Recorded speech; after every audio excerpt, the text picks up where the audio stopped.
Hello, friends and family, brothers and sisters on YouTube world, and now we're even at Rumble world. Huh?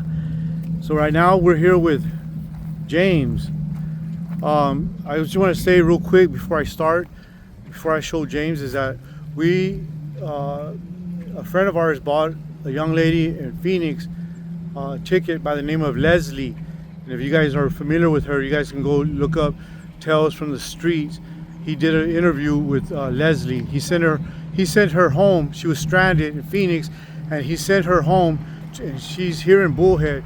We've been trying to locate her. I talked to her once, and she agreed to do an interview with me, but I don't think she was ready at the time. So now we're here with James. James is her boyfriend. So he gave us a quick update about Leslie. Hi, James. How you doing?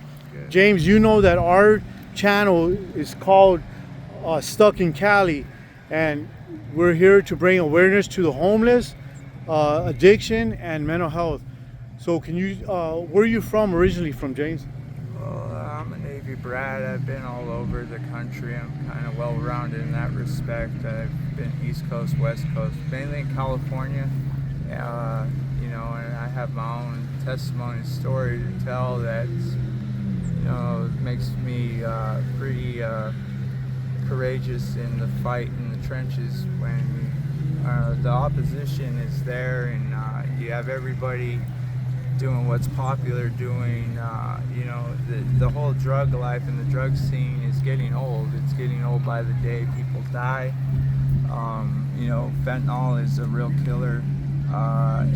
It's a big problem in this area, and it's had an effect on my closest of friends, including the ones that have a heart for the most, Leslie being one of them, and her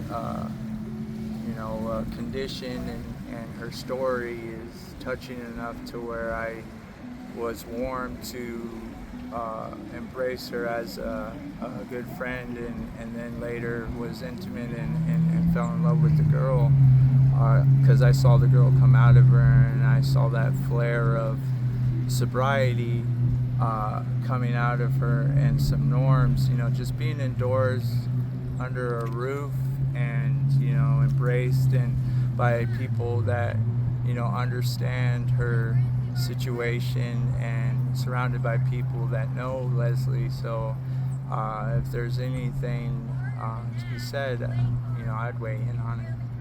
Hey, James, can you give us just a brief update? I know you just talked about her a little bit right now, and this is for the people from in Phoenix that didn't believe that she would show up, but she did show up here. She did, yeah. Yeah, and she was here, and I talked to her in person, and she was willing to do an interview. But can you just give us a quick update of what I believe she's been back 2 weeks now, Yes. home. Can you just give us a quick update since you're her boyfriend, and just give us an update of what's going on with Leslie? Well, with Leslie, it was good to see her and spend those couple of days that I got to be with her, and but with Leslie, it's the person who is an addict on drugs, and you can really see the issues at hand on why they shouldn't be out here doing drugs, and and the triggers that take place when they do make that decision, and the struggle's real. Even I struggle with it. The thing is she looked healthy, she looked good, and it's a sad story that's repetitive because I know that she's just gonna fall back into the same problems that she had before, and history repeating itself. It's a revolving door with a lot of the girls out on the streets. They are singled out too out here and are victimized too, and it's a dangerous place to be, especially for a female out on the street. And I've seen it firsthand, just the creeps and the men that come out of the woodworks and snatch these girls up off the streets and do horrendous things. And and I'm one to really be the homeboy that kind of tries to look out for a lot of the people out here, and it's a tough fight, and it's a fight that's easily lost because these girls are lost, these people are lost, they're broken, they need God, they need Jesus in their life. And as soon as they realize that and come to terms that they don't want to live this life anymore, that's when you begin to see a positive, effective change within the person themselves. And we were trying to get that to come out of Leslie, and we did to an extent. She, just has no real desire to quit drugs, and her. It's just hard for me to talk about this, because I love the girl, and I don't have any answers for someone that doesn't want to love and care about themselves, because that comes first. You Right. got to love yourself before Right. you can do anything that benefits your life. You got to look in that mirror and truly recognize that person that you see back, and love that person that you see in the mirror, in that reflection. But with Leslie, it's just an ongoing battle, and it takes a lot of prayer, and takes a lot of patience with people of that kind. And the statistics are, definitely at odds with, coming out of that environment, because it swallows you up and you get stuck in this rut of hopelessness. And it destroys, kills, and it's terrible. And there was one person that I was gonna bend over backwards for, and that was Leslie.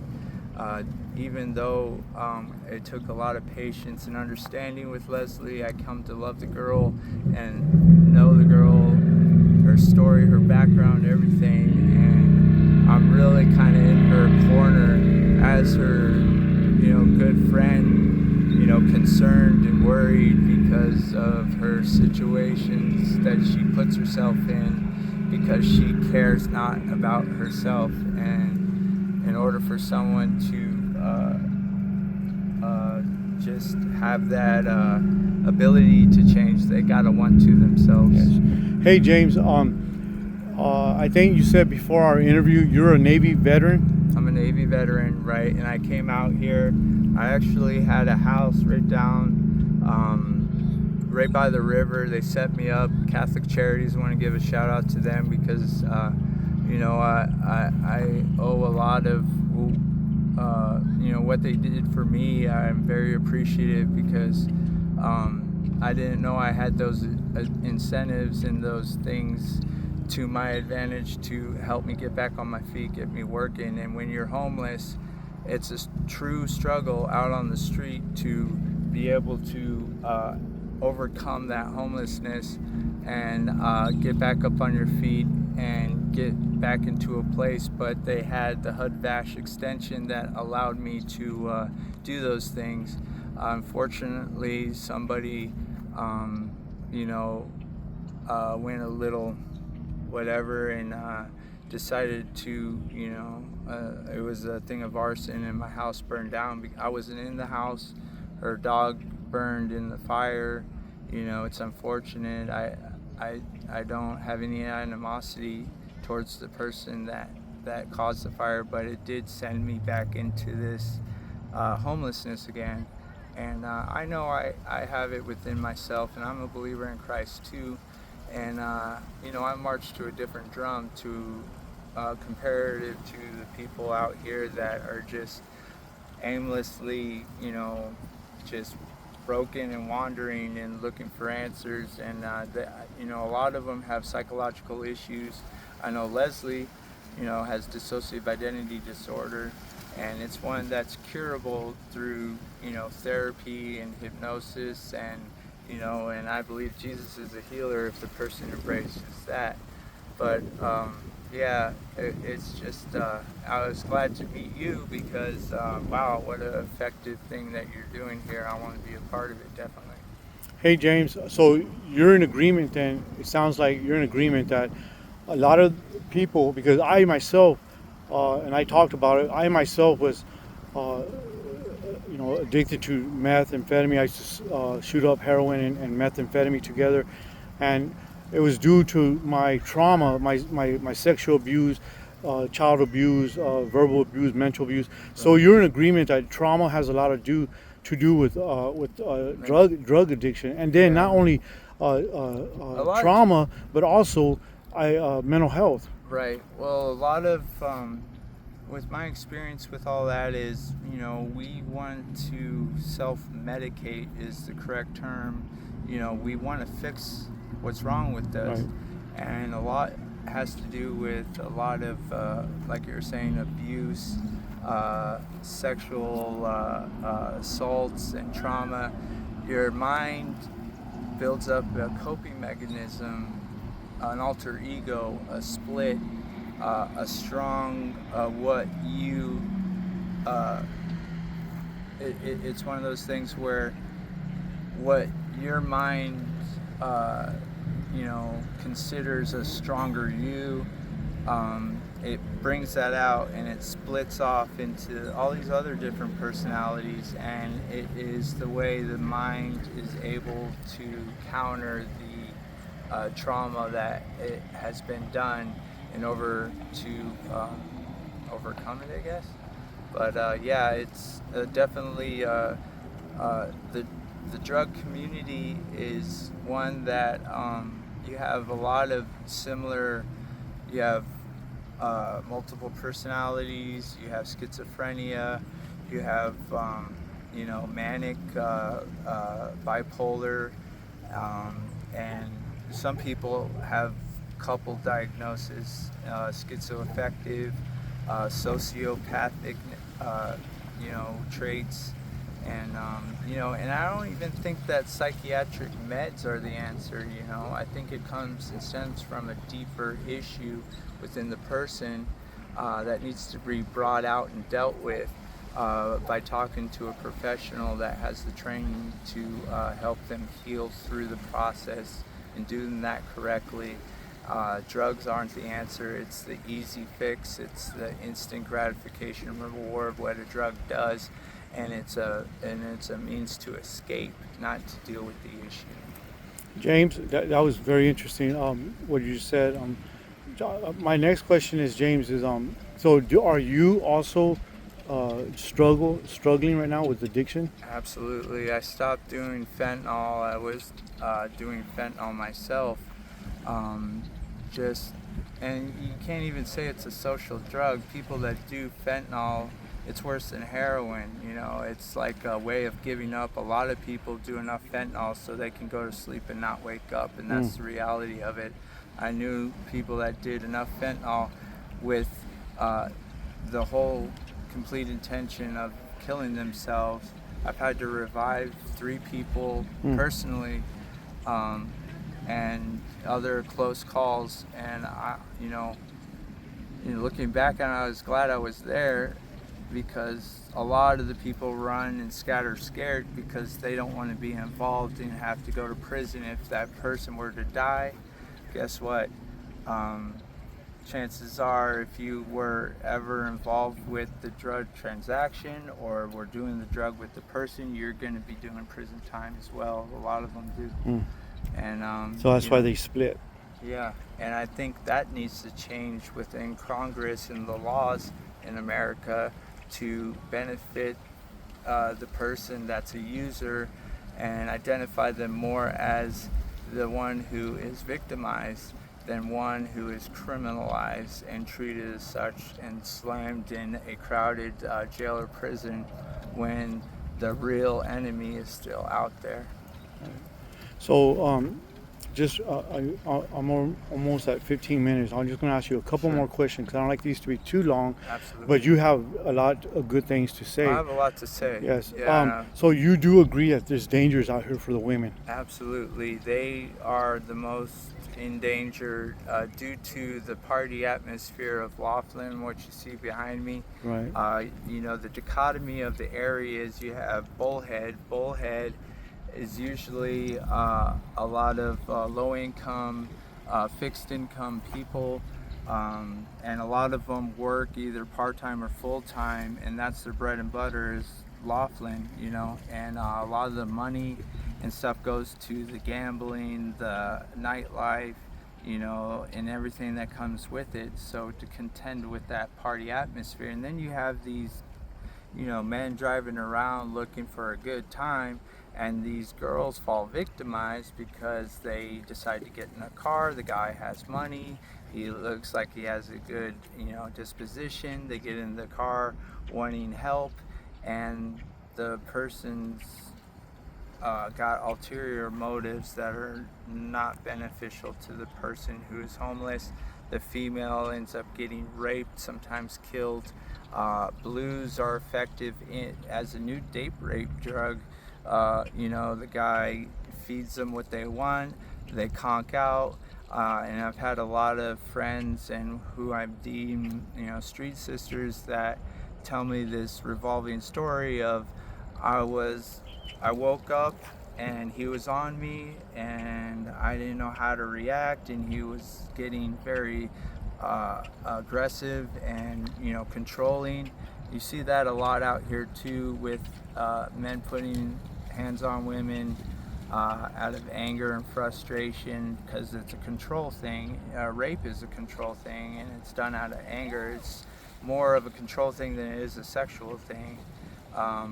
I just want to be there for those individuals as a lookout, as the force that's trying to fight the good fight.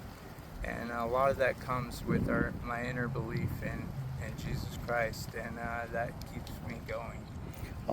It's very interesting that you said that, James, because out of the maybe 20 people that I've interviewed already, half of the females, they say exactly that I say, well, has anything traumatic happened to you, or what's the worst thing you've seen out here? And they say yes to me, but I don't want to talk about it. So right. You're just confirming. It's very rare to have a girl come out and talk about it because they're embarrassed about the situation that they pretty much put themselves in. And it's hard for them to come out even when it comes time to testify against them in court, because I don't want to be a rat on paper. Well, guess what? Sometimes you got to look at the situation at hand and outweigh, you got to get these predators off, because that's what I look at them as predators. And, and what a man is capable of doing. Every year you have someone gone missing. I know there's this girl that was in Phoenix. Her name's Carly Long, and her friends and family miss her dearly out here in Bullhead, but she's one of these missing girls. I know another girl, Charlotte, a body was found and it was identified as her. She was another homeless girl. Statistically, this happens on a day or a nightly basis. And, and I want to be a part of the fight that protects these women while on the streets, because it's not easy as it is. And then when you have that kind of opposition against you, working against you, and the drugs to combat that, you got a lot of opposition there, but it is not a hopeless thing. I've seen many people. I was part of a motorcycle ministry called Set Free. And in Set Free, with the 3 years that I dedicated my life to understanding the Bible and the principles of Jesus, I come to terms, and I became a believer despite my, I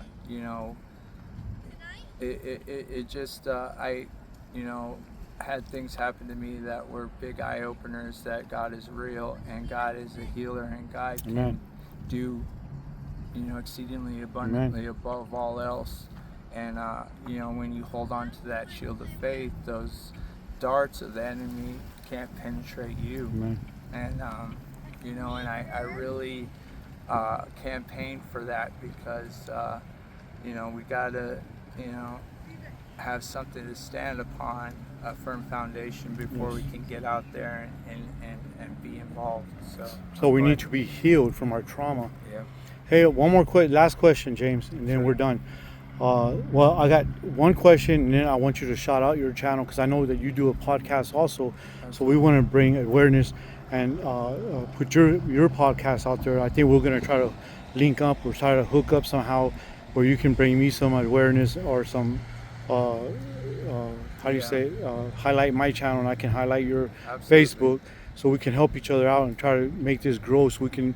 Oh, definitely. I will definitely be networked with Okay. you and linked up with you on Okay. social media. So Because together, because sometimes there's people that offer to help, and I'm pretty sure somebody might want to help you, because you're a good guy. Like I tell the people here, you're not a bad person. You're just in a bad situation. right? You know. And methamphetamines has always been a challenge. At the age of 9 years old, I believe, in third grade, I was diagnosed ADHD. It was effective medication. Amphetamine was something that helped me, but then they would taper off and wean me off of it when not needed, and then put me back on it when needed. A psychiatrist, a physician. I know that I don't need it in my life. Bombarded by it all the time. The temptation is real. The struggle is real on a day. So it's those choices that you make. Those choices are going to either benefit or hinder those goals or that vision of where you want to be in life. And me, I just want to be in a place where I'm comfortable, living out my life, where I'm contributing to society and making a difference. So that's important to me. Okay, And, two more quick questions. How old are you, James? I'm 39. You're 39, and then my other question is, this is my last question. How was your childhood? Actually, my childhood, unlike a lot that I hear, was a really good one. My dad was a great father. I came from a separate home. My mom and my dad split when I was very young. He was married 3 times. I had that going on, but my dad was a very loving father, very supporting father. My mother as well, married a minister and went on through her life. She died young at 52 years old, but these trials in our lives are only to better us in the end and kind of help to give us that effective testimony, because that's the offensive weapon that we have against the enemy is the word of our testimony and the word of God. So. Amen. Okay, James, thank you so much for your time. Thank you for Absolutely, letting us into your world about the Absolutely. homelessness, addiction, and mental health. You had an awesome interview, awesome testimony. How is some way that people can get a hold of you? Do you have what type of media? Yeah, so hashtag, it's called hashtag Dunn Show, DUNNSHOW, and it's a live podcast. Basically, I blog about what's going on in my life. I get out there too and kind of, drugs or no drugs, I kind of infiltrate a lot of groups. I can get into a lot of areas that others can't because of my ability to be that social butterfly, and there's no group that I fear or anything. It's a matter of and going into these tunnels. I know Vegas and Phoenix are really bad right now, but Laughlin, people living down in some dark places, but you have to be the dimmest of light in those darkest of places. So, Okay, thank you so much, James. I appreciate your time. yeah, absolutely. And maybe when we do link up and we do try to hook up, maybe we can do an upgrade or an update. Sure. Update and an upgrade. Yeah, right now I'm looking very seriously at the dichotomy of the area and the statistics. The highest paid blue collar job is actually gold mining, and I got this fixation about 3 years ago when I got into a residence just down the way over here, and it's still a pursuit of mine to be my own boss, be a prospect in the area. And I do have a stake to a claim in the BLMs of Fort Mojave, and it's just been difficult, because, make a long story short, I'd like to see myself have a productive and profitable business, doing it on my own, and it is something that's not so short-sighted. I mean, it can happen if I can just focus and eliminate the distractions that are going on around me. So. All right, James. Thank you so much. I appreciate you, and we definitely will be in contact. If anybody gets a hold of us and wants to help you, we'll let you know. Yeah, that's You're James gonna. Frederick Dunn. Look me up on Facebook. Add me, become one of my followers, and stay tuned to the next Dunn show. Okay, what was that? The one on Facebook? Yeah, it's Facebook, James Dunn, the Dunn Show, hashtag Dunn, DUNN show. It's a comical approach. I have a good sense of humor on it, but I am effectively, coming out here and videoing and putting cameras in people's faces that probably, feel a little squirmish about being on camera, but I think it's important to kind of get people's faces out there because people go missing every day and their families are hurt and concerned and want to know what happened. And when they ghost out, it's kind of difficult to kind of clue up the pieces of what happened to their disappearance. So I want to be one of those that helps. Thank you, James.